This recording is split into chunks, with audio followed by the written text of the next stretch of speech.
केदारनाथ विधानसभा चुनाव की रणभेरी भी बज चुकी है। जैसे जैसे दिन आगे बढ़ेंगे वैसे वैसे चुनाव की जो सरगर्मियां हैं वो लगातार बढ़ती जाएंगी। केदारनाथ विधानसभा चुनाव के उपचुनाव को लेकर केदारनाथ जैसी ठंडी वादियों में ये गर्मी अभी और बढ़ेगी, ये सियासी पारा अभी और चढ़ेगा। केदारनाथ विधानसभा का उपचुनाव क्यों महत्वपूर्ण है, आइए इस पर बात करते हैं। और आखिर इतना महत्वपूर्ण एकदम से ये चुनाव क्यों हो गया है, जबकि उपचुनाव सामान्य बात होती है।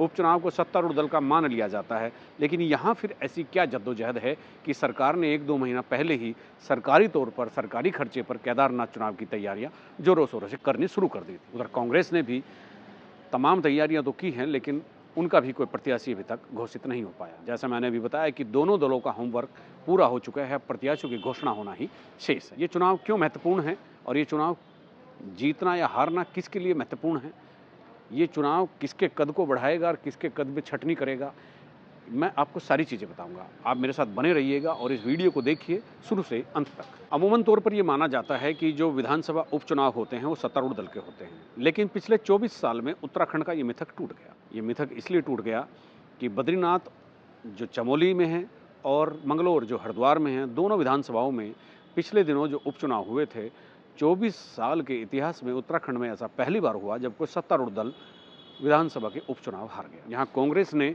जबरदस्त फतेह की और भारतीय जनता पार्टी को बहुत करीने से पटकनी भी दी। ये महत्वपूर्ण इसलिए भी है कि मंगलौर और बद्रीनाथ के बाद एक नारा धीरे धीरे कांग्रेस की तरफ से चला, सोशल मीडिया पर लगातार तैरता रहा कि अयोध्या, चूंकि लोकसभा चुनाव में भाजपा अयोध्या का चुनाव हार चुकी थी, उसके बाद उपचुनाव बद्रीनाथ हारे, तो अयोध्या के बाद बद्रीनाथ भी चुनाव हारे। इस नैरेटिव ने भारतीय जनता पार्टी को काफ़ी नुकसान पहुंचाया। कुल मिलाकर बात करते हैं पहले प्रत्याशियों की। प्रत्याशियों में अगर हम देखते हैं तो भारतीय जनता पार्टी ने 6 नामों का एक पैनल सेंट्रल लीडरशिप को भेजा था, जिसमें पूर्व विधायक आशारानी नौटियाल, दिवंगत विधायक श्यालारानी रावत की बेटी ऐश्वर्या रावत, पिछली बार निर्दलीय लड़े और दूसरे नंबर पर रहे जो भाजपा में शामिल हो चुके हैं कुलदीप रावत, इसके अलावा कर्नल कोठियाल जो आम आदमी पार्टी के यहाँ सीएम फेस थे, आजकल बीजेपी में हैं। इसी तरह से 1-2 नाम और इसमें डालकर 6 नामों का पैनल केंद्र को भेजा गया। पार्लियामेंट्री बोर्ड की बैठक हो चुकी है, केवल घोषणा होना बाकी है। और आशारानी नौटियाल का इसलिए बहुत जोर शोर से नाम लिया जा रहा है क्योंकि वो यहाँ से 2 बार विधायक रह चुकी है। आज तक हुए 5 बार विधानसभा के चुनाव में कांग्रेस 2 बार और भाजपा 3 बार यहाँ से चुनाव जीती है। इस लिहाज से आशारानी नौटियाल को इसलिए भी माना जा रहा है कि पिछले चुनाव में उनका टिकट काट दिया गया था, तो लगता है वहाँ के लोगों को और पार्टी के कार्यकर्ताओं को कि लोगों में उनके प्रति सहमति होगी। लेकिन श्यालारानी रावत की बेटी ऐश्वर्या रावत ने पूरी तरह से एक चुनौती पेश कर दी है। वो टिकट चाहती हैं और अपनी मां के निधन के बाद जो उपजी है सहानुभूति, उसके टिकट पर, उसकी लहर पर सवार होकर विधानसभा पहुंचने का ख्वाब संजोए हुए। कुलदीप रावत जो पिछली बार दूसरे नंबर पर रहे थे, वो भी चाहते हैं कि विधानसभा पहुंच जाए। तमाम लोग चाहते हैं, कर्नल अजय कोठियाल भी चाहते हैं, लेकिन पलड़ा आशारानी नौटियाल का भारी है। अगर हम कांग्रेस की बात करते हैं तो वहाँ बहुत ज़्यादा प्रत्याशियों की लाइन नहीं है और वहाँ पर मनोज रावत जो पिछली बार इस विधानसभा से पहले यानी 2017 की विधानसभा में कांग्रेस से चुने गए थे, पत्रकार से राजनीति के अखाड़े में उतरे मनोज रावत पहली बार चुनाव लड़े और जीत गए। 5 साल विधायक रहने के बाद वो 2022 का चुनाव हार गए और तीसरे नंबर पर चले गए। दूसरे कैंडिडेट वहाँ पर कुंवर सिंह सचवाण हैं जो जिला अध्यक्ष हैं कांग्रेस के, संसाधन युक्त हैं, टीम है, लेकिन दोनों में मनोज रावत का पलड़ा भारी है, क्योंकि मनोज रावत के साथ प्रीतम सिंह, गणेश गोदियाल, हरीश रावत तमाम लोग खड़े हुए हैं। तीसरे कैंडिडेट के रूप में हरक सिंह रावत को भी देखा जा रहा है। कभी भाजपा कभी कांग्रेस, इस तरह से पाला और दल बदल करते हुए अपनी राजनीति के उस मुकाम पर आकर बैठ गए हैं कि जहां से उनके लिए जीवन और मरण का प्रश्न है कि राजनीति के कैरियर को आगे कैसे बढ़ाया जाए। लेकिन वो एक कमजोर कड़ी भी है। कांग्रेस के लोगों को लगता है कि अगर वो उनको वहाँ से टिकट दिया जाता है तो उन पर जो ईडी और सीबीआई के केस, जिम कॉर्बेट की पाखरो रेंज में जो घोटाला हुआ था वो चल रहे हैं, तो आखिरी के दिन उनको प्रलोभन देकर के, केस वापसी का प्रलोभन देकर उनके नामांकन को वापस करा सकती है भाजपा। ऐसा कांग्रेस शिविर में इस बात को लेकर के चिंता हो रही है। इसलिए हरक सिंह रावत प्रत्याशी तो बेहद मजबूत हैं और बाकी दोनों से बहुत मजबूत हैं, लेकिन एक कमजोर कड़ी के रूप में भी सामने आ रहे हैं। ये तो प्रत्याशियों की बात थी।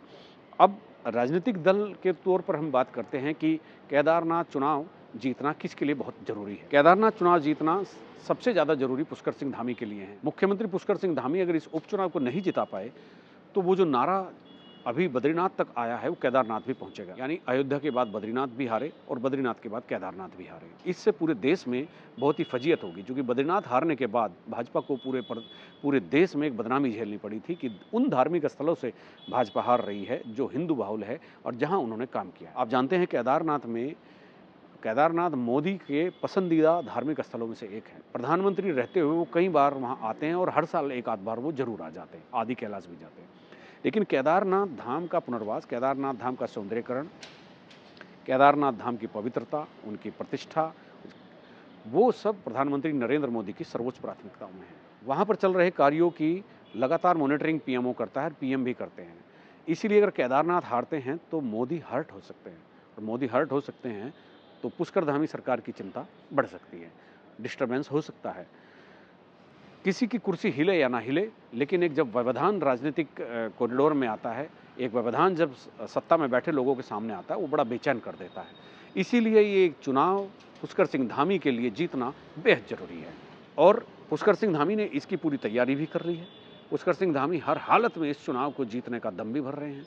पुष्कर सिंह धामी का कहना है कि केदारनाथ की जनता भाजपा को वोट दे। फिलहाल स्थिति यही है कि केदारनाथ जो वहाँ से लड़ेगा बीजेपी का प्रत्याशी, उसके लिए कम और मुख्यमंत्री पुष्कर सिंह धामी के लिए ज़्यादा जरूरी हो गया है। इसी तरह से कांग्रेस की अगर हम बात करते हैं तो कांग्रेस में चूंकि धड़ों में बटी हुई कांग्रेस के लिए भी ये चुनाव जीतना जरूरी है। नहीं तो लोग कहेंगे कि एकजुटता के साथ मंगलौर और बद्रीनाथ चुनाव लड़ा था, वहाँ जीत गए, यहाँ सिर्फ फुटबॉल हो रही है, तो यहाँ चुनाव नहीं जीत पाए। तो लोग जो हैं नेताओं को भी ताने देंगे, उनको भी गालियाँ खानी पड़ेगी, चाहे वो हरीश रावत हो, प्रीतम सिंह हो, गोदियाल हो या करण मारा हो, सबको गालियाँ पड़ेंगी। और जनता अब बहुत ही जागरूक हो चुकी है, उसे पता है किस तरह की गुटबाजी सतह पर और किस तरह की गुटबाजी अंदर खाने चलती रहती है। जो कांग्रेस के लोग हैं वो उनके सामने एक बड़ी चुनौती है कि वो एकजुट होकर मंगलौर और बद्रीनाथ का इतिहास को यहाँ पर दोहराएं। अब यहाँ फर्क है, दोनों दलों में जबरदस्त कलह है। कांग्रेस में टॉप लेवल पर लड़ाई है, जैसे आपने देखा होगा कि यहाँ हरीश रावत, प्रीतम सिंह, गणेश गोदियाल वर्सेस करण महारा आदर्श हो रखा है।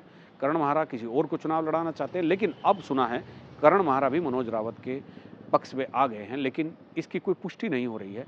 जबकि हरीश रावत, गणेश गोदियाल, प्रीतम सिंह मनोज रावत को चुनाव लड़ाना चाहते हैं। दूसरी तरफ यहाँ टॉप पर लड़ाई है कांग्रेस में, और भारतीय जनता पार्टी के भीतर ग्राउंड पर लड़ाई है। वहाँ लड़ाई नहीं, वहाँ मैदान जंग छिड़ी हुई है। चर्चा तो यहाँ तक है कि दिवंगत विधायक सैलारानी रावत की बेटी ऐश्वर्या रावत ने कुलदीप रावत, जो निर्दलीय चुनाव लड़कर 2 बार 14-14 हज़ार वोट लाए हैं, उनके साथ हाथ मिला लिया है। और पर्दे के पीछे हुई इस राजनीतिक संधि में ये तय हुआ है ऐश्वर्या और कुलदीप रावत के बीच कि हम दोनों में से किसी को टिकट मिलता है तो मिलकर चुनाव लड़ेंगे, और तीसरे किसी को चुनाव मिलता है, यानी आशारानी नौटियाल को अगर चुनाव में टिकट मिलता है तो फिर हम जो है अंदर खाने विरोध करेंगे।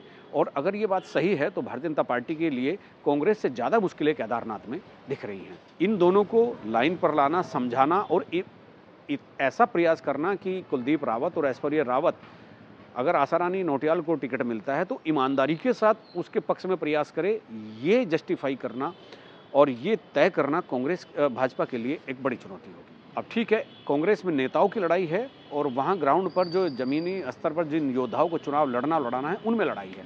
लड़ाई दोनों जगह है। लोगों के अपने अपने दावे हैं, चाहे पूर्व मुख्यमंत्री हरीश रावत हो, चाहे मुख्यमंत्री पुष्कर सिंह धामी हो, चाहे कोई भी नेता हो, प्रदेश अध्यक्ष हों दोनों दलों के, किसी भी दोनों दलों के बड़े नेताओं के इस चुनाव को लेकर अपने अपने दावे हैं। देखिए, मैं क्योंकि वो बीजेपी के परिवार के सदस्य हैं, मैं उन पर टिप्पणी नहीं करूँगा, लेकिन हकीकत यही है कि भारतीय जनता पार्टी में काफ़ी असंतोष है। सैलारानी रावत जी की बिटिया भी तैयारी कर रही हैं, कुलदीप रावत क्योंकि पिछले बार वोट लेके आए थे ठीक ठाक, तो वो भी तैयारी कर रहे हैं, और अन्य लोग भी वहाँ हैं। आशा नौटियाल जी हैं जो उनकी महिला मोर्चे की प्रदेश अध्यक्ष हैं, वो भी हैं, और अन्य भी दावेदार हैं। तो वहाँ नाराज़ी भी है, लोगों को झूठ बोलकर पार्टी में सम्मिलित किया गया, सपने दिखाए गए कि आप हमारी पार्टी में आ जाए, आगे आपको मौका मिलेगा। तो आज वो चीज़ें निकल के बाहर आ रही हैं। और भारतीय जनता पार्टी आज भारतीय जनता पार्टी है कहाँ? कांग्रेस मुक्त भारत कहते कहते आज कांग्रेस युक्त भारतीय जनता पार्टी हो गई। वहाँ 80% लोग तो कांग्रेस के ट्रेंड लोग हैं। भारतीय जनता पार्टी जब भी कैंडिडेट का निर्णय होता है, उसका सब कार्यकर्ता उस कैंडिडेट को जिताने में लगते हैं, और क्योंकि जो भी प्रत्याशी पैनल में नाम आए हैं सब प्रभावशाली कार्यकर्ता हैं, हमने सबके नाम स्टेट वाले पार्लियामेंट्री बोर्ड में चर्चा के बाद केंद्र को हम भेज देंगे। और मुझे लगता है जब भी प्रत्याशी घोषित होगा तो बाकी सब कार्यकर्ता उस प्रत्याशी को जिताने में लगेंगे। और हर कार्यकर्ता का प्रयोग किस किस रूप में पार्टी अनेक बार करती है। कुछ चीज़ एक को टिकट मिलता है, बाकी और जो कार्यकर्ता उन्होंने पार्टी कहीं ना कहीं वो अपना उनका सम्मान बना के रखती है।